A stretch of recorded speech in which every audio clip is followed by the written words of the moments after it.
Welcome back to my YouTube channel. Today's video ay ito, iriripat natin si Golden Pudang. Golden Pudang iriripat natin. At ito, nilagyan ko na ng kaunting kuhan. At ngayon, yan, iriripat ko na dito. Lagay na natin siya rito.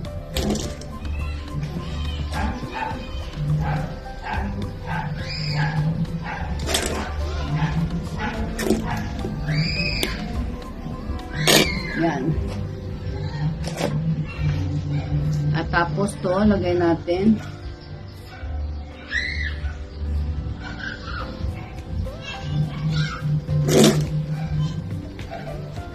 Kasi 3 puno ito, kaya magandang i-ano ng malaki-laking pot.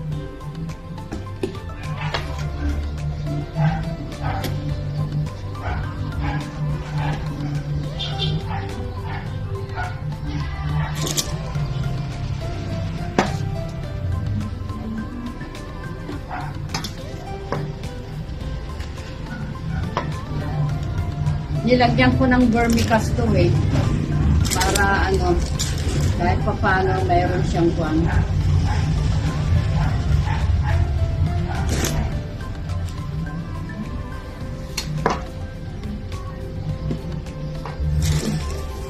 Yan.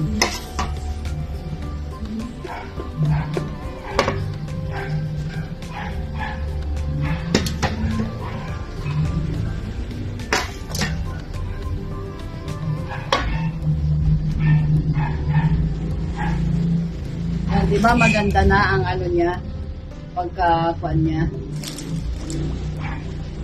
Kasi 3 ang puno nito.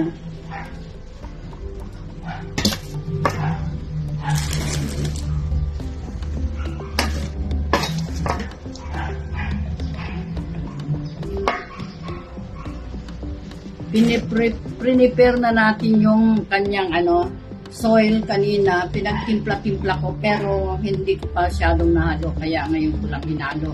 Kaya ngayon, kung maanohan natin to, para tingnan nyo, ang ganda Kailangan maganda ang tindig din niya dito sa loob ng pot.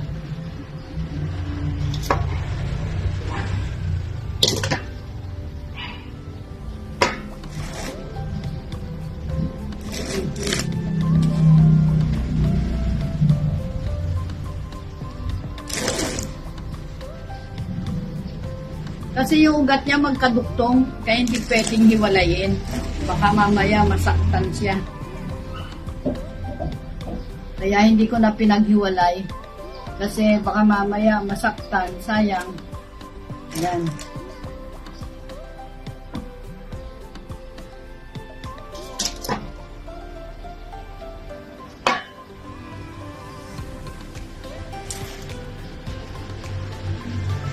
Ayan, ang ganda. Meron ng babies na isa to 2.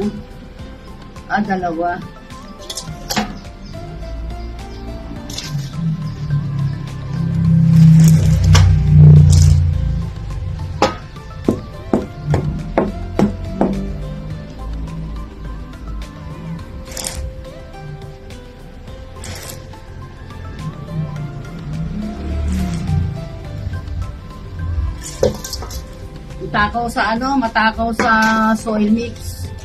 Kasi malaki yung pot ko. Pero kasi ayos lang dito dahil ang dami niya ang dami niyang kuwan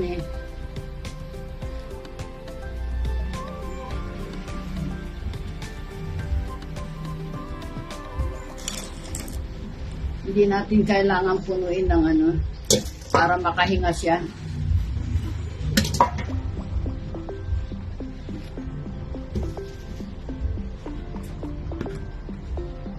Ayan.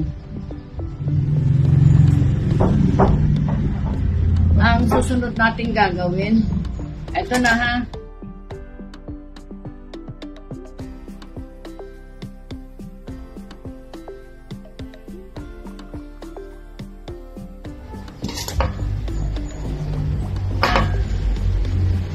Ito na yung isa. Ibababa ko na lang dito. Ngayon, etong kwan ang ating gagawin ngayon. Si Eta Rose. Ayan. Iniisip ko kung saan magandang ilagay na pot ito eh. Kasi, ang ganda ng itsura niya, oh. Yung pagka-verde niya, ang ganda. Kaya sabi ko, iaayos natin ng kwan. Pot natin. Kaya, ikukuha ko lang sandali ng pot, ha? Nakakita na ako ng pot na paglalagyan. Ngayon, kaya lang kulang ang soil ko ulit.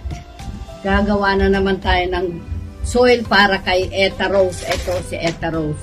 Kaya gagawa tayo ng soil. Ito, sinandukan ko na, nilagyan ko na, sinukatan ko na siya. Rice hull, coco peat, vermicast. Yan ang ano, yan ang nilagay ko. Hindi ko siya nilagyan ng bato-bato. Hanggang vermicast lang.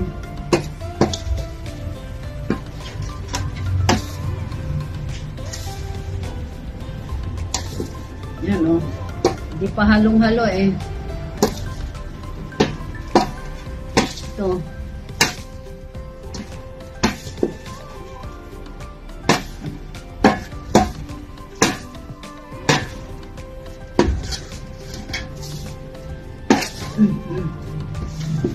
Ayan. Tapos, pagkatapos niyan, ito yung nakuha kong pat, oh. Maganda-ganda itong lalagyan natin. Kaya lang, haluin pa natin maigi kasi mukhang hindi pa nahalo yun sa ilalim.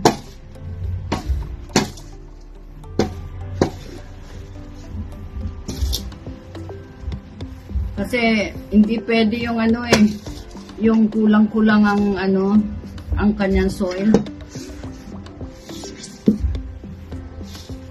Ayan. Saka pwede na to. Lagyan natin. Kaya lang, kailangan kong busbusin muna. Anuhin natin muna siya. Titignan natin kung maganda ang ugat, kung anong ugat niya. Mukha namang ay ayaw pa.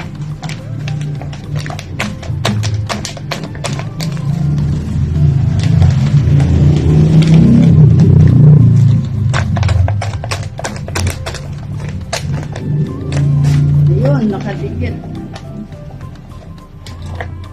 Ganda naman ang ugat, oh. Daming anak. Dami niyang anak, oh. Pero hindi ko na muna babawasan. Kasi pag tinanggal ko, yan lang ang matitira. Oh.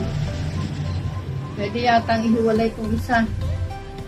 Ito yung isa, oh. 2, 3. Ilan ito, eh. Ito maraming anak tong kabila. Pwede yata i-propagate na rin natin. Ayan, oh. Tingnan natin, oh. Nakadikit. Nakadikit siya. Pwede na, oh.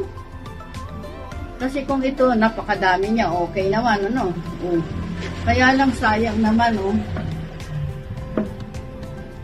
Sayang naman, nandito na tayo, ano na tayo, propagation na to. Hatiin ko na lang.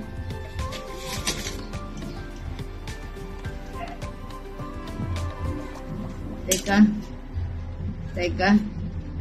Hindi yata kailangan pang hatiin o ano.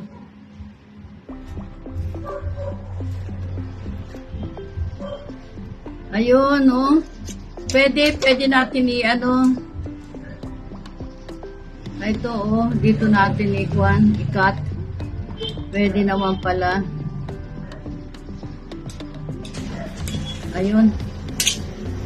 Oh. Okay, lagyan natin ng ano. Ay, nako. Mukhang malaki yung kanyang patuloy.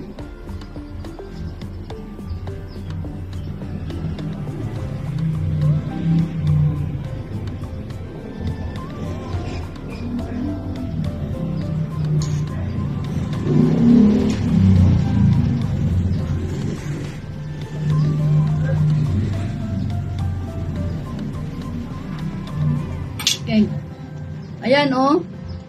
Oh, ang ganda. Okay pa rin naman. Okay naman siya, oh. Okay, tanggalin natin to. Ngayon, tingnan ko kung alin ang maganda na ilagay dito. Tingnan natin. Kung ito o ito.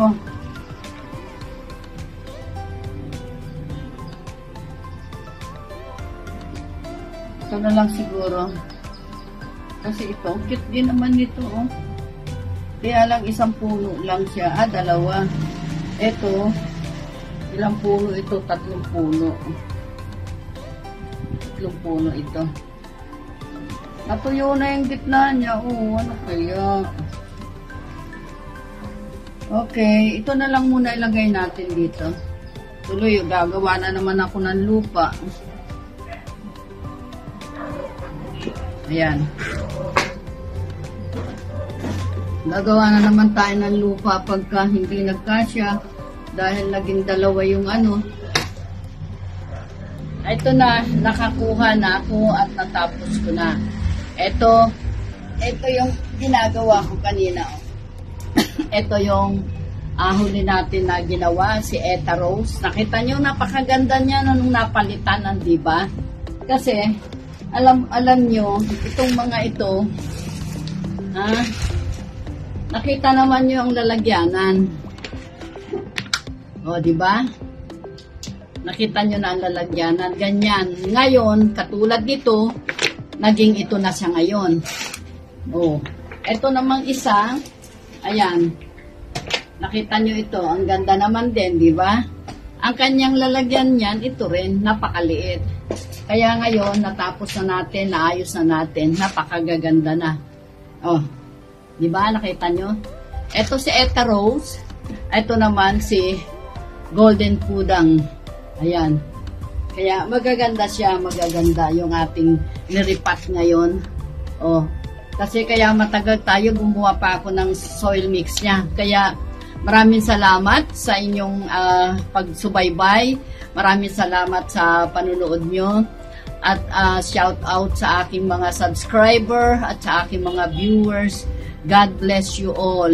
Pagpalain kayo ng Panginoon sa pagtsatsaga nyo na kayo'y manood, sumusuporta sa akin. Salamat po sa inyong lahat. At sana po ay meron kayong natutunan kung paano tayo magripat, magmula sa maliit na paso, hindi basta't hinuhugot, kundi pinapalo-palong ganon para lumuwag, hindi masira ang ugat bago natin ilagay sa ganito. Yun ang ating gagawin pag tayo ay nagre-ripat. Kasi para lahat yung ugat niya, ma-maintain natin na maayos. Ngayon, ganyan din yan hanggang lalago na siyang lalago. Nakita nyo yan, oh. Napakaganda, di ba? Oh, na ito. Lalo na itong kintab-kintab din, di ba? Kaya yun ang ating pag-aralan, matutunan kung paano magripat na hindi siya masasaktan. Kasi pagka ang iriripat natin ay kumpak ang kanyang soil, mapuputol ang kanyang ugat kung huhugutin lang natin. Kaya yun, pinapalo, tinatapik-tapik, pinaiikot. Nakita nyo yung ginawa ko kanina, ganyan. Kaya ngayon, sana'y may natutunan kayo, sana'y magawa nyo rin sa mga halaman nyo para makapag-ripat kayo. Ngayon, ito, repotting lang itong inanatan, tsaka soil mix, care tips, at tsaka sa soil mix natin. Kaya salamat po sa inyong lahat. Salamat po. At kung nagustuhan naman nyo po, paki-thumbs up na lang, paki-like and share, at paki-subscribe na lang yung hindi pa nakapag-subscribe sa akin ngayon na nanood. Please subscribe. And thank you. God bless you all. Bye!